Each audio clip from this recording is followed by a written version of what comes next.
Hello students, so today we are going to see a topic called perfect form. So let's write few things related to the perfect form. First, the heading of perfect form.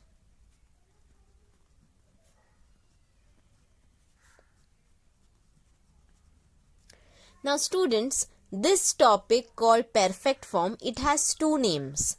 I am also going to introduce the English meaning of it so that the children who already know this concept in English can feel it little relatable. We are not going to compare both the languages. Why? I'll also let you know that further. But at present, we will just see the topic name. If possible, listen the whole video carefully first. Yeah, attend the whole class properly. Only try to understand in the first attempt. Then, in the second attempt, go through the video one more time, but the second attempt you should listen and write as well. Yeah, you can listen and write. So the first attempt, only listen and understand. Second attempt, listen and write. And the third attempt, listen and just check what you have written in your notebook as you are hearing me explaining the things. So whenever you watch any particular topic on this channel, try at least hearing it thrice and 4 times to make it much better.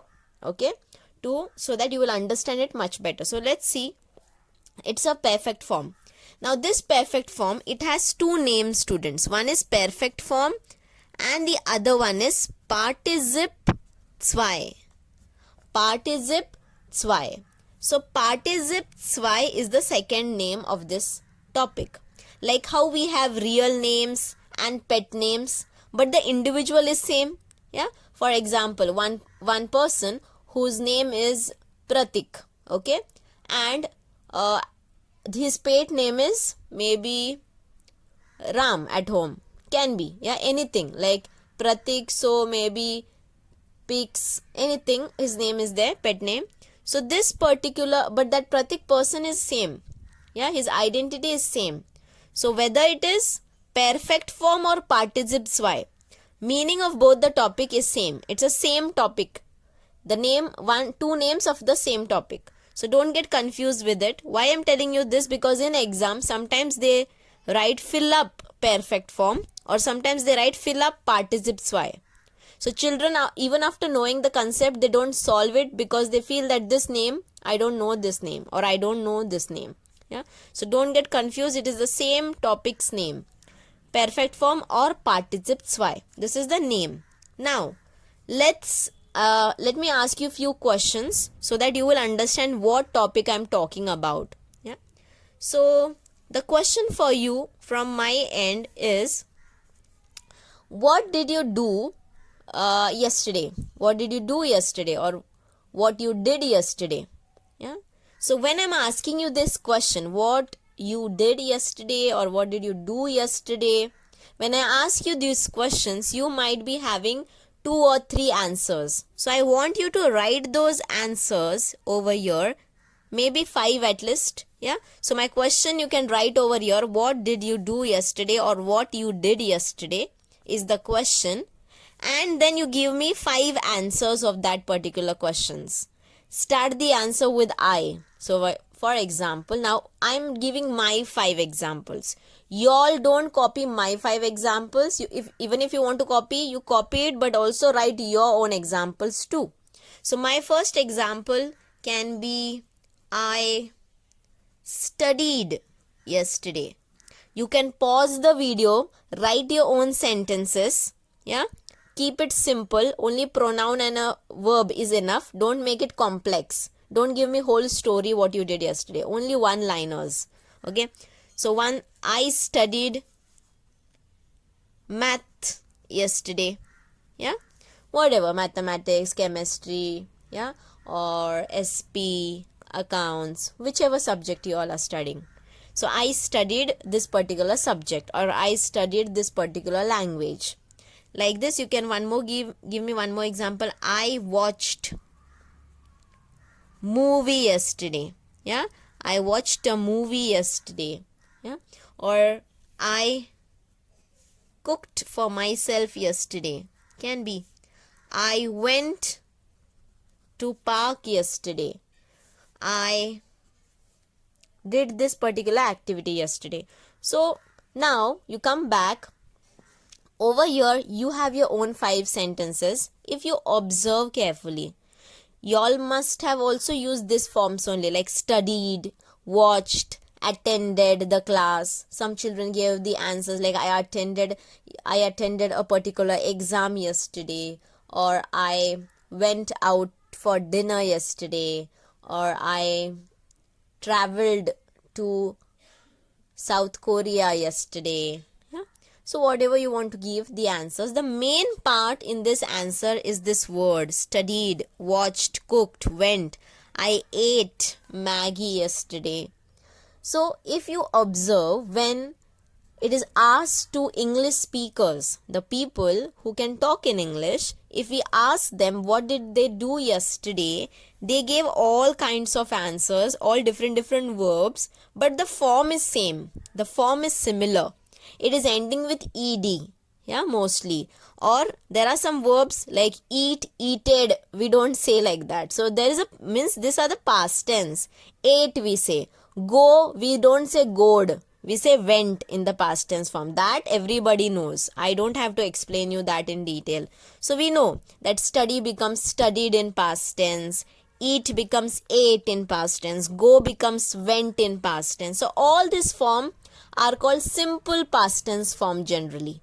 So in a day-to-day routine language, when somebody asks you about your past activity, you generally give the answers in the simple past tense form. Now we use these many sentences, but sometimes we don't know what is the name of this form. So now you know it. It's a simple past tense form. Yeah.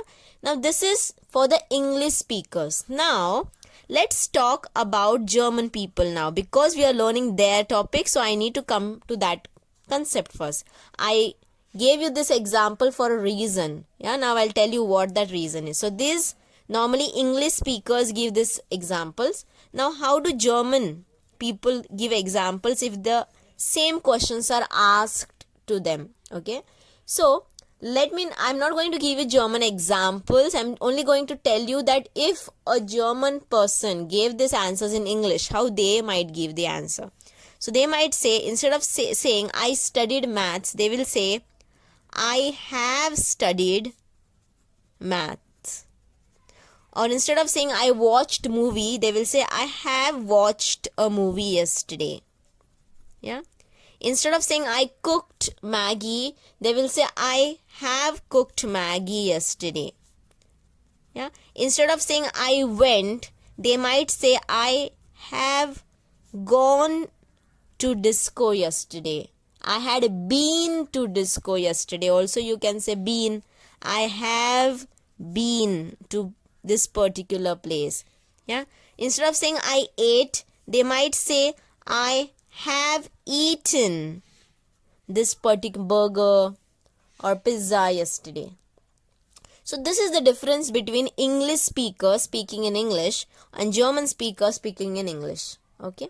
So what I want to tell you from this format is, we English people, the people who speak English, yeah, so we generally use simple past tense while talking about the past activity. But German people in their own language, this I just gave you an example of English, how they might speak it. Yeah.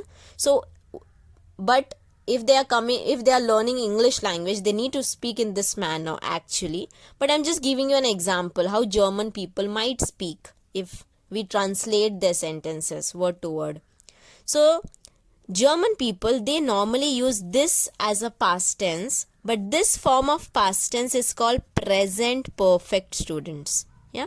What is difference between present perfect and simple past tense? In simple past tense, the verb to study, we directly change into one particular verb. Study becomes studied. To see or to watch becomes watched. Cook becomes cooked. Go becomes went. Yeah, only we need one verb in the sentence. That's it.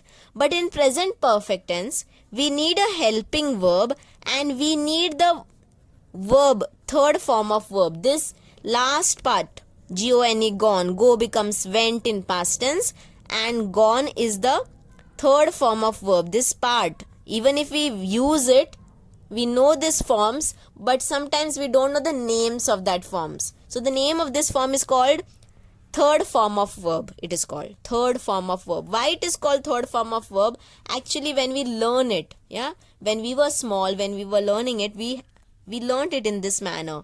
Like, to eat becomes in past tense ate, and the third form of, this is the third form of verb, it becomes eaten. Have eaten.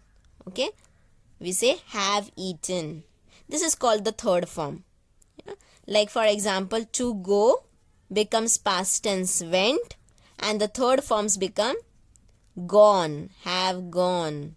So this is the third form, this part, eaten and gone. How, when we were small, we intentionally learned this by heart. We practiced it, we heard it 24/7 around us, so now we know it. But 24/7 German people are not around us. So the present perfect form means this form in German, we have to sit and learn it by heart. So that is the activity. Now here I just explained you the concept, how can it be in English. So this, here we need a helping verb and verb third form. So in present perfect, which means in German perfect form or participes y, is this form. Okay, I'll give you one more example of the same. Okay, now for example, now present tense, I am eating pizza. I am eating pizza. So this is the simple sentence is there. It's a present tense. I am eating pizza. Present is going on. It's not a past activity. Now we have two ways to show the past tense that the activity is already done. So the first way is I ate pizza. It's a past tense form. And I have eaten pizza. This is also right way. It is your wish to use which one.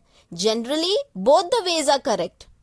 But while speaking in day-to-day activities, the language which we make a conversation in, we generally try to use this form. That doesn't make this wrong. It's also correct, but we normally use this form. But German people, they normally use this form when they talk in Germany, in German language. So they need a helping verb to talk about a past activity, and they need the verb form, third verb form, which is called in German perfect form. Perfect form. This form is called perfect form or participes y in German. So we need to learn the helping verb to know the topic participes y, and we need to know the third form of verb, which is called in German perfect form or participes y form. Okay. So this is what we are going to learn. In German, to talk about past tense, they don't use simple past tense so easily. So for y'all also, in this first two levels of your German, they never teach you the past tense of all verb. They generally teach you past tense of only sein and haben. That is two helping verbs. Am is are and have and has. Only these two helping verbs past tense they generally teach to the first two levels of German. But if you all want to talk in past tense, you can use the perfect form. So this is the way how they talk about the past activities, which we are going to see today in the next video.